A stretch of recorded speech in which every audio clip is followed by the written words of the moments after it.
Shalom jemaat Tuhan, apa kabar? Saya yakin dan percaya bahwa kita semua dalam keadaan yang penuh damai sejahtera dan sukacita. Mengapa? 1 Tesalonika 5 ayat 18 berkata, mengucap syukurlah dalam segala hal, sebab itulah yang dikehendaki Allah di dalam Kristus Yesus bagi kami. Setiap orang jangan lupa untuk bersyukur dalam segala hal, baik dalam suka maupun duka, dalam susah maupun senang, bahkan dalam segala keadaan, situasi dan kondisi. Haleluya. Ada pepatah mengatakan tak kenal maka tak sayang. Oleh sebab itu izinkan saya untuk memperkenalkan diri saya. Nama saya Margareta, suami hanya satu dan anak baru 2. Jangan dibalik ya Bapak Ibu sekalian. Haleluya, mari kita buka dan baca bersama-sama firman Tuhan yang tertera di dalam Matius 28 ayat 19 sampai 20 yang berkata demikian. Karena itu pergilah, jadikan semua bangsa muridku dan baptislah mereka dalam nama Bapa dan Anak dan Roh Kudus, dan ajarlah mereka melakukan segala sesuatu yang kuperintahkan kepadamu, dan ketahuilah aku menyertai kamu senantiasa sampai kepada akhir zaman. Ini merupakan perkataan Yesus kepada murid-muridnya bahwa setiap orang yang percaya kepadanya memiliki kewajiban untuk menjadikan semua bangsa murid Yesus dan membaptisnya sebagai tanda pertobatan. Namun ada hal yang tidak boleh kita lewatkan sebelum menjalankan apa yang menjadi amanat Tuhan Yesus Kristus, yaitu setiap orang yang percaya dan menjadikan Dia sebagai Tuhan dan Juru Selamat serta penguasa tunggal dalam hidupnya, memiliki tugas untuk menghidupkan gaya hidup Kristus. Sebab selama kita tidak tahu gaya hidup Kristus, kita tidak akan memahami dan mengerti apa yang diperintahkan Tuhan untuk diajarkan. Kita baca lagi ayat 20. Dan ajarlah mereka melakukan segala sesuatu yang kuperintahkan kepadamu, dan ketahuilah aku menyertai kamu senantiasa sampai kepada akhir zaman. Apa yang menjadi perintah Tuhan?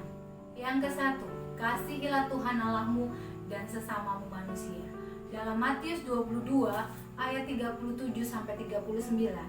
Demikian firman Tuhan. Jawab Yesus kepadanya, kasihilah Tuhan Allahmu dengan segenap hatimu dan dengan segenap jiwamu dan dengan segenap akal budimu. Itulah hukum yang terutama dan yang pertama. Dan hukum yang kedua yang sama dengan itu ialah kasihilah sesamamu manusia seperti dirimu sendiri. Itulah arti dari salib Yesus. Vertikal mengasihi Tuhan dan horizontal mengasihi sesamamu manusia. Mengasihi Tuhan berarti menjadi pelaku firman. Bagaimana kita tahu tentang apa yang harus kita lakukan dan mengapa harus melakukannya? Baca kitab suci, doa tiap hari, doa tiap hari, doa tiap hari. Baca kitab suci, doa tiap hari kalau mau tumbuh. Melalui pembacaan firman dan mempraktekkan firman, kita dapat mengalami keserupaan dengan Kristus. Melakukan seperti yang kau lakukan, mengerjakan seperti yang kau kerjakan, mengasihi dan memuliakanmu dalam seluruh hidupku. Mengasihi sesama berarti melupakan kesalahan orang lain. Anda dikecewakan, pernah disakiti, dan bahkan dibuat marah oleh perbuatan atau kelakuan orang lain? Katakan kepadanya, ku kasihi kau dengan kasih Tuhan.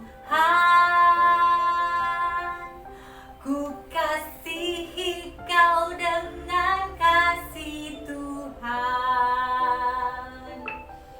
Kulihat di wajahmu kemuliaan Raja.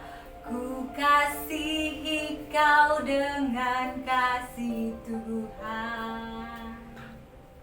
Yang kedua yaitu mengampuni. Dalam Matius 18 ayat 21 sampai 22 berkata, kemudian datanglah Petrus dan berkata kepada Yesus, Tuhan, sampai berapa kali aku harus mengampuni saudaraku jika ia berbuat dosa terhadap aku? Sampai 7 kali? Yesus berkata kepadanya, bukan, aku berkata kepadamu, bukan sampai 7 kali, melainkan sampai 70 kali 7 kali. Jadi jika ada orang yang menyakiti kita, ampuni. Jika ada orang yang mengecewakan kita, hari ini saya mau katakan ampuni dia. Waktu kita melepaskan pengampunan dan berdoa bagi mereka, yakinlah bahwa hidup kita pasti diberkati Tuhan. Aku gak mampu Bu, aku gak mampu Pak untuk mengampuni, terlalu menyakitkan. Jangan berkata bahwa kita tidak mampu melakukannya. Tenang, kita pasti dimampukan oleh Tuhan sebab penyertaannya sempurna sampai akhir zaman. Ingat cerita tentang Yusuf, di mana ia dianiaya oleh saudara-saudaranya, dimasukkan ke dalam sumur tetapi tidak mati, bahkan dijual oleh saudara-saudaranya menjadi budak, tetapi dia diberkati karena dia dimampukan oleh Tuhan untuk mengampuni saudara-saudaranya yang telah begitu tega dan kejam memperlakukan Yusuf. Namun Yusuf tetap mengasihi mereka. Mengapa Yusuf memilih untuk mengampuni saudara-saudaranya? Padahal Yusuf memiliki kekuatan dan kuasa untuk melakukan pembalasan terhadap siapa saja yang menyakiti dia. Bayangkan, waktu itu ia menjadi orang kepercayaan Firaun. Bahkan bisa dikatakan orang nomor 1 di Mesir. Namun jabatan ataupun kekuasaan tidak membuat ia lupa akan kasih Tuhan. Sehingga ia dapat mengampuni, bahkan menanggung kebutuhan saudara-saudaranya.